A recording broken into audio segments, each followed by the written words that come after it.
खराब असणारे सांडपाणी का दिलं म्हणून युलाचं रोपटं सुद्धा आपली वाढ थांबवत नाही. मग इतरांचे निगेटिव्ह विचार ऐकून आपण का थांबायचं? नमस्कार मंडळी, मी छाया आपल्या सर्वांचं आपल्या आणखीन एका नवीन व्हिडिओमध्ये अगदी मनापासून स्वागत करते. तर आज संध्याकाळी व्हिडिओ स्टार्ट केलाय मी. संध्याकाळचे मला वाटतं 4:30-5 वाजत आलेत. सकाळ झाली, टेरेसवर चाललं आणि हे पहा फौजी साहेबांची आंगणगाडी असं धक्का देते मला वर जाताना.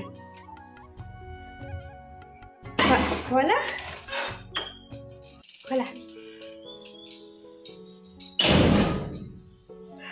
मस्त वातावरण झालंय ना संध्याकाळचं. कोणतं फुल तोडलं नाही कोणी, वाऱ्याने झुकलं गेलंय ते. पानं किती घासले ते ती दुसरी फांदी ना त्या फुलाला घासले गेली वाऱ्याने. तोडून टाका, ते खराब झालं. कात्रा आणायची, तुटंग का व्यवस्थित तोडा. कसले भारी फुलं आलेत ना. आ हा हा,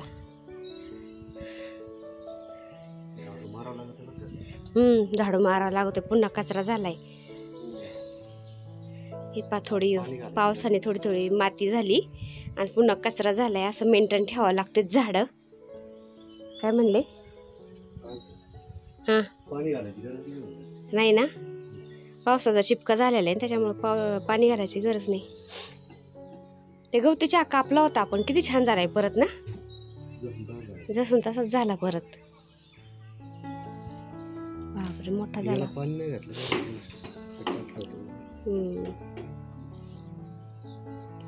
इथल्या 2 हँगिंग बकेट खाली नेलेले, त्या लावा लागतात. तिथली एक आणि इथली एक. ते कॉइन प्लांट नव्हतं त्याच्यामध्ये, ते जास्त दाट झालं ते काढलं. ते झाड आहे रोजमेरी. ते गवत आहे का? रोजमेरीची कटिंग लावली ती छान झाली.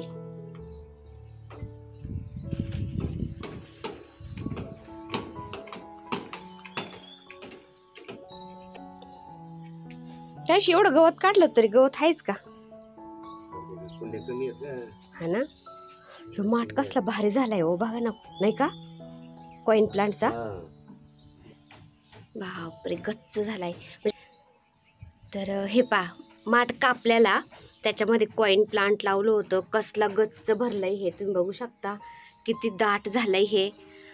तर असं कॉइन प्लांट लावलं ना आपण माठ एकदम, किंवा कोणत्याही गमल्यात लावा. गमला एकदम असा गच्च भरून जातो त्याला व्यवस्थित टाइम टू टाइम खत पाणी दिल्यावर.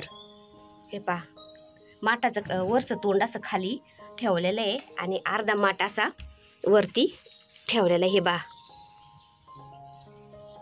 किती भारी झालाय. अय्यो खराब झालेला फुल देतात. सोन्यासारखं फुले, सोन्यासारखं फुले. हे पा फौजी साहेब मला फुल देतात. ते झाडाचं थोडस खराब झालं, कष्टाच आहे. थोडस खराब झालं, तोडलंय त्यांनी मला देतात. वास यायला भारी ना. किती पाकळ्यांचं फुल आहे, मस्त आहे. तर असं आहे माठाचं. जुना माठ असेल ना तर असं कापायचं आणि कॉइन प्लांट किंवा मनी प्लांट लावून द्यायचा. कसा गच्च झाला हे पा, एकदम मस्त दाट भरून गेलंय. हे पा खालचं म्हणजे माती सुद्धा दिसत नाही, एवढं दाट झालंय ते.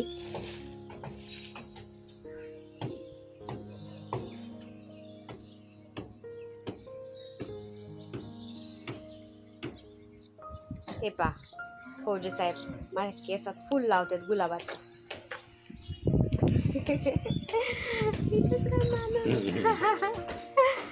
छान लावलं का पडून जाईल? नाही पडणार, चांगलं लावलं. धन्यवाद. विळा खुरप का विळा खुरप? आता मला काय माहिती, तुम्हीच झाडांचं काम करता वरती. वांग्यालाच वांगे आलेत, वांग्याची भाजी करावं काय नाज आहे ना. खाली पण तोडून नेलेत. किती वांगे आलेत. पुन्हा घरामध्ये वांगे तोडून ठेवले ते वांग्याचे भरपूर, आणि पुन्हा वांगे आलेत याला. हे पा किती छान वांगेत. आणि पाठीमाग वांगे नाही एक, त्याला 4-5 वांगे आहेत मोठाले बरं का. हा ते पण तोडावं लागते. लय वांगे येतं.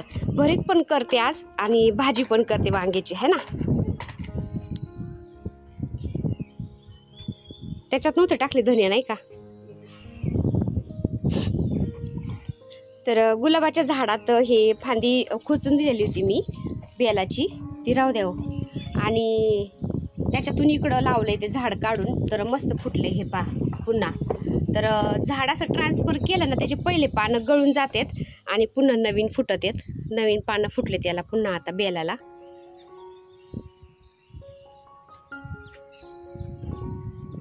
रोप आहेत त्याच्यात, रोप आहेत हळूहळू.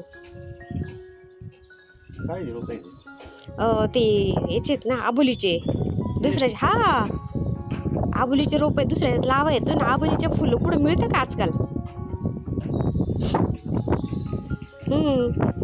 मोगऱ्याच्या फुलामध्ये आबोलीचं फुल किती छान वाटतं. लिलीला चांगले फुलं यायला लागले बरं का. फुलं यायला लागले हे पहा ना. पिंकवाल्या लिलीला फुलं यायला लागलेत, पण याच्यात तुळस आपोआप आलेली नाही. तर तुळस आणि ते सगळं गवत गजबत झालंय. त्याला रिन्यू करा ना, थोडंसं रिपोर्टिंग करा. हे पहा किती छान फुलं आले पिंकवाल्या लिलीला. जसा पावसाळा चालू झालाय ना, तर लिलीला असं फुलं यायला लागलेत. ही पिंक लिली ना, रिपोर्टिंगच्या वेळेस हिचे 2 करा बरं का. 2 ठिकाणी करायची. छान आहे ती एकदम. कसलं भारी फुल आहे पहा ना. याचं रिपोर्टिंग करा एवढा. आणि तुम्ही लाल फुलांचा चाफा आणला होता ना, कटिंग फांदी लावली होती. हे पहा फुटली किती भारी.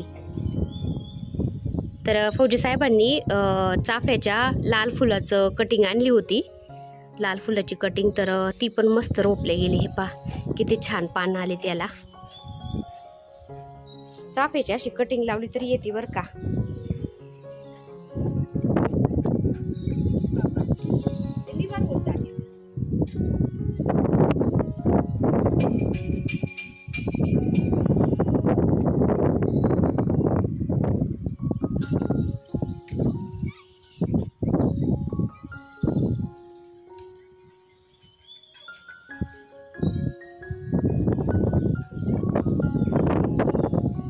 आता टेरेसवरती आपल्या कण्हेराची 2 झाडं येतं. एक पिंक फुलांचं कण्हेराचं झाड आहे आणि एक असं पांढरं पिंक आहे जरा, दोन्ही मिक्स असं. तर त्या दोन्ही कण्हेराच्या झाडांच्या कटिंग आणले मी काढून खाली लावण्यासाठी. कारण जमिनीत जर कण्हेराचं झाड लावलं ना, ते खूप मोठं होतं आणि त्याला खूप जास्त प्रमाणामध्ये फुलं येतात. त्यामुळं म्हटलं घराच्या कोपऱ्याला पण आता लावून द्यावं, कारण पावसाळा चालू आहे ना, ते छान फुटून जातील. पावसाळ्यामध्ये कोणत्याही झाडाची कटिंग लावली ना, ती हमखास फुटती म्हणजे फुटती. त्यामुळं आपल्या आवडीचं एखादं झाड असेल ना, तर त्याच्या फांद्या आणखीन आपण काढून दुसरीकडे लावून द्यायच्या मातीमध्ये. तर पावसाळ्यात त्या छान फुटून जातात आणि एका झाडापासून आपण जास्त झाडं तयार करू शकतो.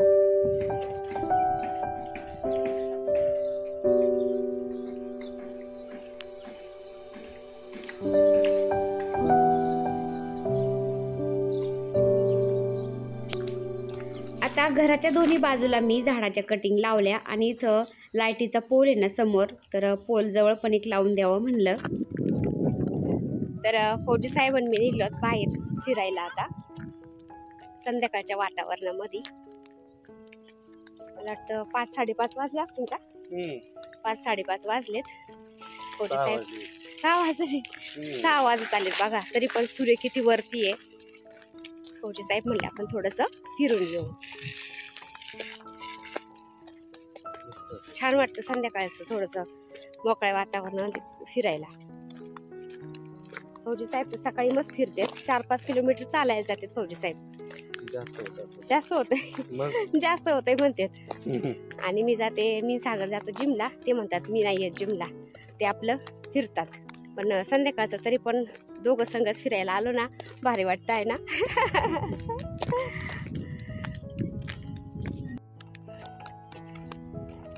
आणि हे पहा असं लोक फिरायला येतात, फिरून मस्त बसतात. आपल्या इकडं पण अशा बायका बसलेल्या आहेत. किती आभाळ आलंय हो.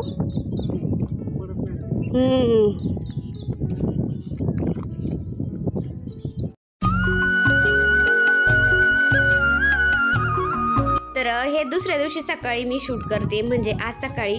तर कधी कधी काय होतं, व्हिडिओ शूट करायला वेळच मिळत नाही ना कामाच्या घाई गडबडीमध्ये. मग असं 2 दिवसाचा एकत्र करून पण व्हिडिओ बनवावं लागतो कधी कधी. तर सकाळचा नाश्ता मी काय बनवलं होतं ना आज ते मी तुमच्याशी शेअर करते.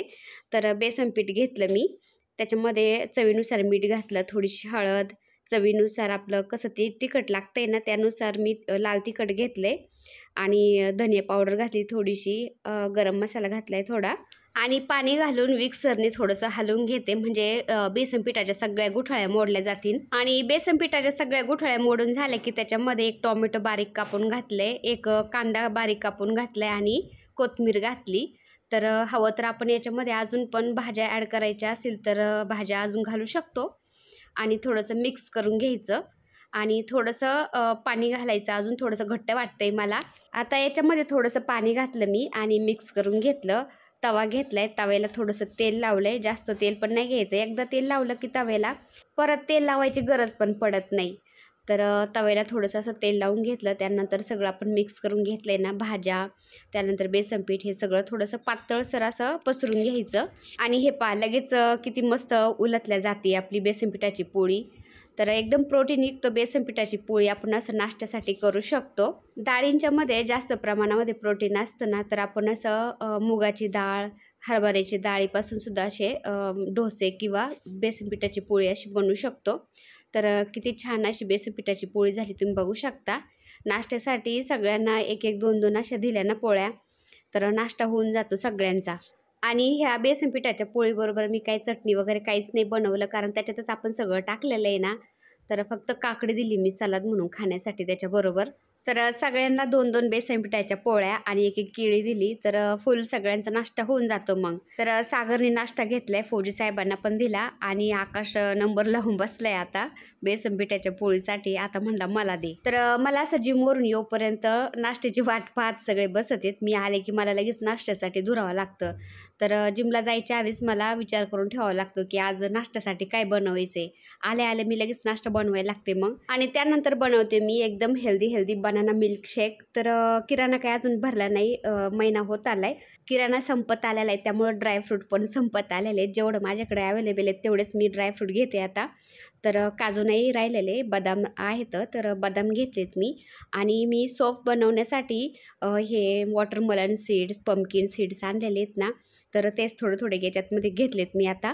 आणि हे मखाने मी आणून ठेवत असते, असं संध्याकाळचं 3-4 वाजता छोटी भूक लागते ना, तर मखाने भाजून घेत असते मी आणि ग्रीन टी घेत असते.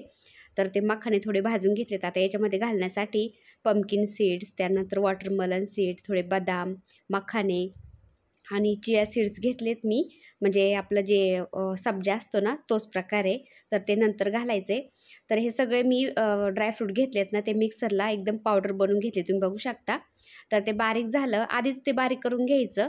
दूध घातलं ना ते व्यवस्थित बारीक होत नाही. तर त्याची पावडर झाल्यानंतर त्याच्यामध्ये मी आता 2 केळी घालते. आणि एकदम पोटभरीचं बनाना मिल्कशेक बनवायचं असेल ना, तर 2-3 चमचे ओट्स घ्यायचे, ते पाण्यामध्ये नाही तर दुधामध्ये शिजवून घ्यायचे आणि नंतर ते पण त्याच्यामध्ये मिक्स करायचे. म्हणजे बनाना मिल्कशेक एकदम हेवी होऊन जातो, म्हणजे भूक लागत नाही, पटकन पोटभरीचं होऊन जातं.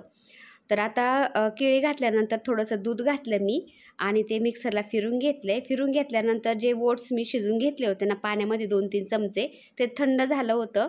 तर ते थंड झालेले ओट्स मी याच्यामध्ये आता बनाना मिल्कशेकमध्ये मिक्स करते. आणि वरतून आपल्याला आता हे चिया सीड्स घेतलेत ना मी, ते घालते. त्यानंतर आपल्याला ड्रायफ्रूट वरतून घालायचे आहेत ना, गार्निश करायचं ते आपण घालू शकतो. त्यानंतर एका केळीचे बारीक-बारीक तुकडे करून ते पण वरून घालू शकतो. जसं हवं तसं आपण गार्निश करून खाऊ शकतो, पिऊ शकतो. तर असं एकदम हेल्दी बनाना मिल्कशेक बनवू शकतो आपण. तर याच्यामधल्या काही गोष्टी आपल्याला स्किप करायच्या असल्या तर ते आपण स्किप करू शकतो. कुठल्या दुसऱ्या काही आपल्याला ड्रायफ्रूट आवडत असेल तेही घालू शकतो. दुसरं फ्रूट आवडत असेल तर तेही घालू शकतो. तर आपल्याला असं जसं आवडतंय तसं आपण हे बनाना मिल्कशेक करू शकतो. तर बदाम आणि मखाने मी असं थोडंसं बारीक करून घेतलेत ना, ते वरतून गार्निश करण्यासाठी मी टाकते. आणि एक केळी पण छोटी-छोटी बारीक तुकडे करून घेतलेत मी, ते पण वरून घालते. तर गोड मी अजिबात त्याच्यात साखर वगैरे काहीच नाही घातलं. फक्त 2 केळी घातलेले आहेत ना, त्यांनी छान गोडपणा येतो त्याला. आणि हवं तर आपण गोड लागत असेल ना आपल्याला, तर थोडंसं मध पण त्याच्यामध्ये घालू शकतो. तर असं आहे. किंवा खजूर नाही राहिले माझ्याकडं तर आपण 2-4 खजूर पण घालू शकतो. खजूरनी पण एकदम म्हणजे ओरिजिनल गोडपणा आला जातो त्याच्यामध्ये. साखर घालायची गरज नाही. तर आपण डाएटवर असलो किंवा तब्येत कमी करायची असेल ना, तर आपण साखर अजिबात घ्यायची नाही. ज्याला तब्येत वाढवायची ना, जसं सागरला तब्येत वाढवायची ना आता, तो खूप वाढला आहे त्यामुळं, तर त्याला साखर घातली तरी पण चालेल. पण शक्यतो आहे ना, साखर टाळायचीच. साखर आपल्या शरीरासाठी अजिबात चांगली नसते. तर बनाना मिल्कशेक आणि आपली बेसन पिठाची पोळीची रेसिपी एकदम हेल्दी कशी वाटली तुम्हाला कमेंट करून नक्की सांगा. तर चला आजचा छोटासा व्हिडिओ मी इथं सेंड करते. व्हिडिओ आवडला असेल तर एक लाईक करा. चॅनलवर नवीन असाल तर प्लीज आपल्या चॅनलला सबस्क्राईब पण करा. चला तर भेटूया पुन्हा अशाच एका छानशा व्हिडिओबरोबर. तोपर्यंत बाय बाय. व्हिडिओ बघितल्याबद्दल खूप खूप धन्यवाद सर्वांचे. सर्वांना श्री स्वामी समर्थ.